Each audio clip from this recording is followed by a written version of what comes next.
living in Canton. That's where this morning the ATF raided a home on a quiet cul-de-sac. The U.S. attorney says Key allegedly sold guns to fellow gang members and then bragged about gang business on Facebook. He molested my daughters. The fuck? Yes. And I don't fuck with Smokecamp Chino no more, but I fuck with his people. I free Smokecamp, nigga. Yeah, I mean, he's been gone for a while, but like... He back. He out here. Oh, he's back, right? Yeah, he out here. Shit. But I'm the nigga who had to sit there and watch the nigga say free Chino on Instagram for a year, and I know it's you. Free him, free Smokecamp, and I know you out of jail. Because you ain't right, nigga. Everybody got indicted. I know plenty niggas got hit with a RICO. Nobody getting out. What's up? Welcome back. This is Midwest Steppas. Get situated, because we got a situation. But first, press the like button and subscribe to the channel so you can stay situated. Now, let's get into it. Smokecamp Chino. Now, Chino, I first heard of Chino from banging that Rocaine. Rocaine had the streets, I want to say like in 15, 16. That was a good time for music in Detroit, you know what I'm saying? Had Pablo, Skywalker, Dage Loaf, Dex Osama, Cash Dow, so many others. You know, they came after Doughboys and Team Eastside. It's like the second wave.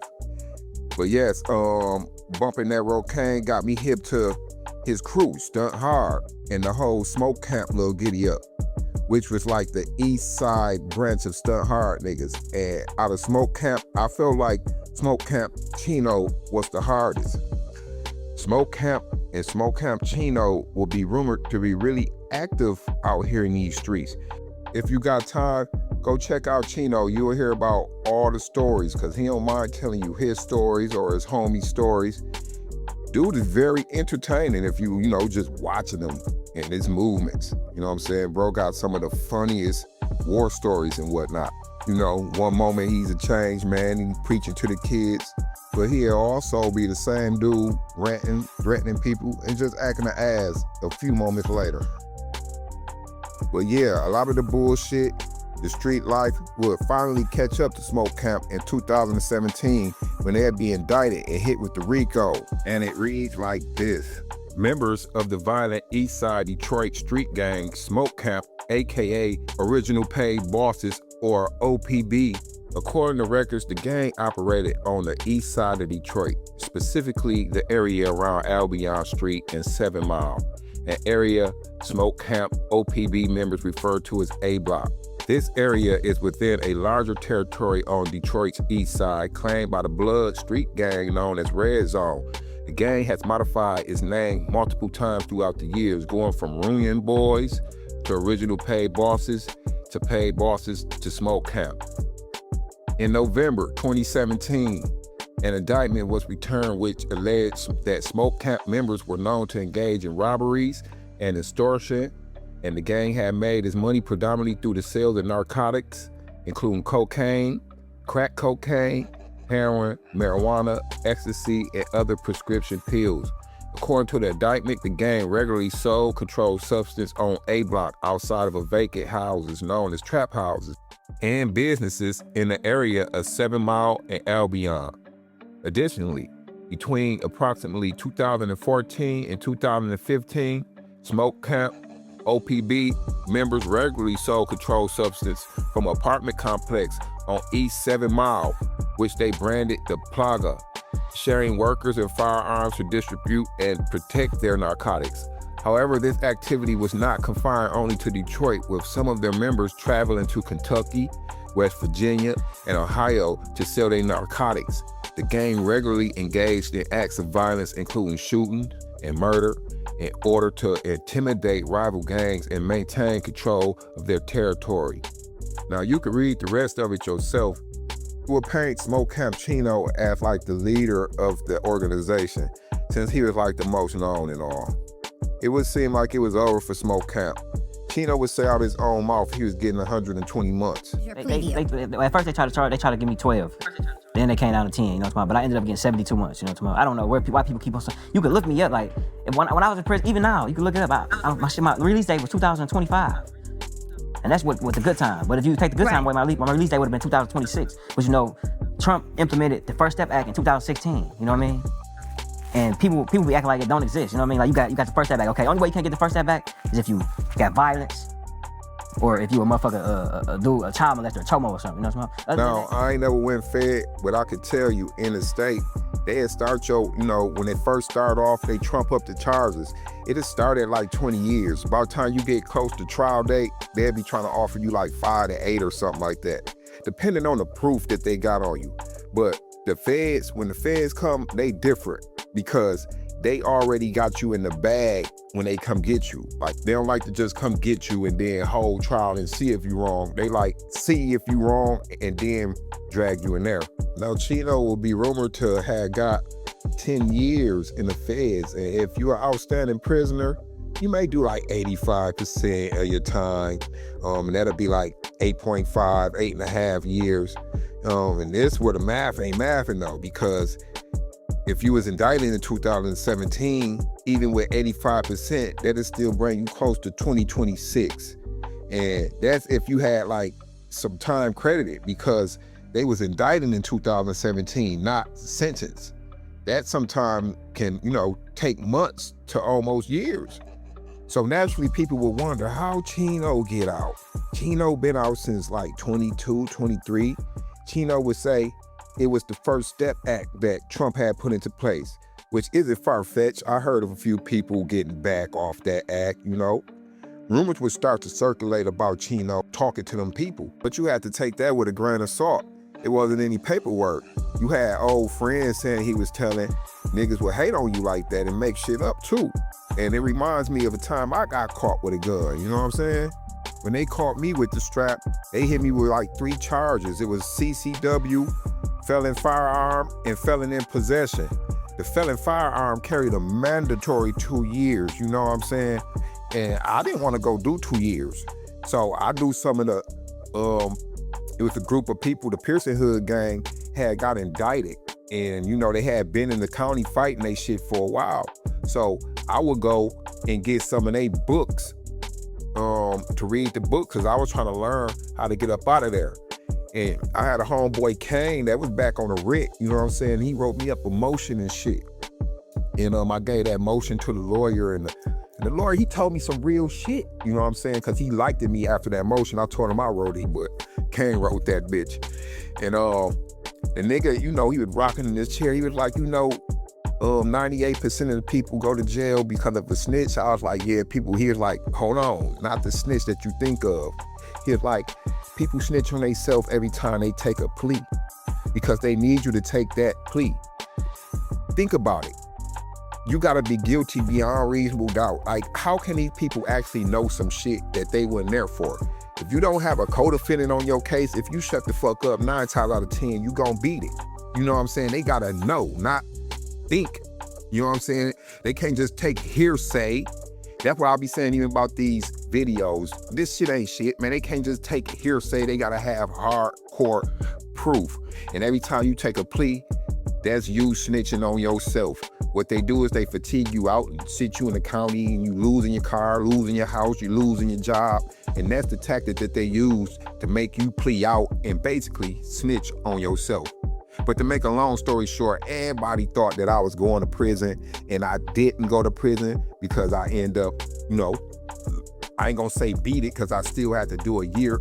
But the thing is, niggas thought I was snitching, you know what I'm saying? And they just put shit on me. And it was the same niggas who was supposed to be my niggas. When I was out, I was taking care of y'all. I was buying niggas babies Pampers and shit. I was giving niggas money for their babies' milk, all types of shit. And these were the same guys who went behind me. They was trying to hit my baby mama. They were trying to get my phone from my baby mama, talking about I said that because my phone was slapping. You get what I'm saying? So he said, if anything happened for me to come get the phone and for you to show me this, like, niggas was grimy. They thought I was really going away. But when I didn't, I came. But let's get back to Chino. But Chino case, there was no paperwork being dropped. It was just allegations until I found a copy of a 5K1.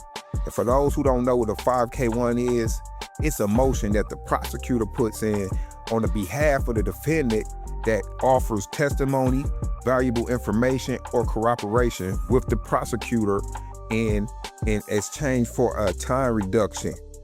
That time reduction usually correlate with the amount of evidence that you gave. Little evidence, little time cut. Big info, big time cut. Yeah, and Chino had went from 120 months to 72 months, which is 6 years. This document says, upon motion of the court under 18 U.S.C. subsection 3582, section C, paragraph 2, for a reduction in the term of imprisonment imposed based on the guideline sentencing range that has been subsequently been lowered and made retroactive by the United States Sentencing Commission pursuant to 28 U.S.C. subsection 994U, and having considered such motion and taken into account the policy statement set forth at USSG subsection 1B1.10 and the sentencing factors set forth to the extent that they are applicable. And then down here at the bottom, it say defendant's new guideline range is 121 to 151 months. The defendant received a sentence of 72 months custody, which was a downward departure pursuant to, I ain't finna read that again, as the defendant's original sentence is still well below his new guideline range. A sentence reduction is denied. See, he tried to get us another sentence reduction, but he had already got a sentence reduction. And the judge was like, oh no, you're not getting another sentence reduction on top of what you already got. You already well below the guidelines. You know, I figured it can also be Photoshop or AI. So I ran the case through ChatGPT, and not only did ChatGPT confirm the document and the case number, it also pulled up the same document that I had in the photo, the original one. So unless ChatGPT is lying, it looked like we got a situation. Now I'm gonna give you my stance on the whole snitching thing. You know, nowadays people make their own definitions. I'm gonna make mine too, because the no snitching and the don't snitch ordeal is getting out of whack and it's being misused and taken advantage of. Quick story, when I was young, we used to be outside and, you know what I'm saying, we'd take that whooping to be outside. There was no internet. We played curb, we played football, we had rollaway basketball hoops. I had one, all the kids would come to my block and we'd play basketball. One day, I come to the block, my shit gone. So, you know, we quickly scoured the neighborhood and we found my shit. Dog who did it was from the hood. I won't say his name. He took off. But when the word got around, I wasn't the only one that he got. When the hood dude found out, they beat his ass, had him against the fence, curled up. When they were done beating his ass, my guy, I ain't gonna say his name, he helped him up, he hugged him, and he said, stop fucking stealing from the hood, man. I love you. He got DP'd for stealing out the hood. And why is this important? Niggas used to take care of the hood. Even though gangs were doing crimes, we were like watchdogs for the neighborhood and the people inside of it. Protection. Drug dealers used to feed kids and help out when they could. That's when the no snitch was in full effect, because it was a trade-off. But now you got people that actually terrorize the neighborhood themselves. Take and never give any help to anyone.